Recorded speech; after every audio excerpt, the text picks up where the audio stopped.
We are following breaking news out of Ethiopia, where a plane went down just outside the capital, killing everyone on board. Flight 302 was en route to Nairobi, Kenya, when it crashed in the town of Bishoftu just 6 minutes after takeoff.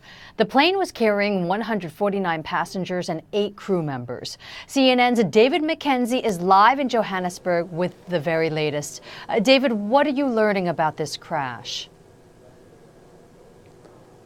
Well, what we're learning, Pauline, from Ethiopian Airlines, they've just released some of the details of the passengers on this tragic flight that went down just after takeoff on Sunday morning outside of Addis Ababa. Now there are more than 30 different nationalities, a large contingent of Kenyans and Ethiopians, as you would expect, 18 Canadians, 8 Italians, 8 Chinese, 8 Americans, and then just people from all over the globe on this extremely popular route from Ethiopia to Nairobi, which goes several times a day. The Ethiopian Airlines officials saying that the pilot was a very senior pilot, had more than 8,000 hours, and had an excellent flight record, according to Ethiopian Airlines. The airline itself, Pauline, has an excellent record, but just 6 minutes after takeoff, they lost contact with ground control at Bole International Airport, going down some hours' drive or so from the capital, Addis Ababa. No survivors,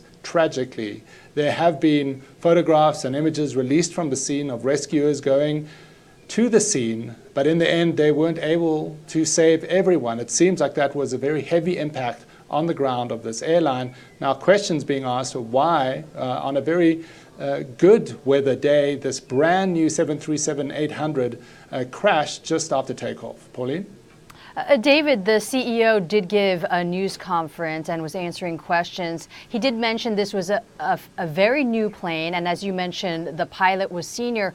Were there any details of conversation or communications on the ground, and if there had been any problems?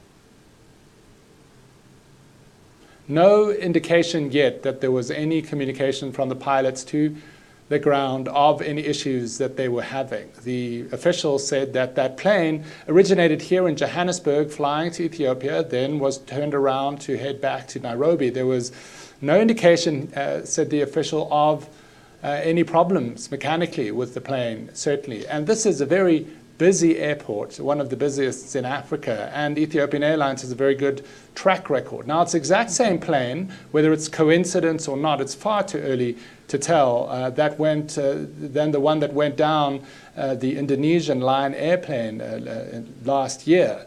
So that is something investigators will be asking, why a brand new plane has this issue twice in a short space of time. Far too early to tell if there's any connection whatsoever, but certainly there are families both in Nairobi and in Ethiopia and around the world that are desperately trying to find out whether their loved ones were on that plane.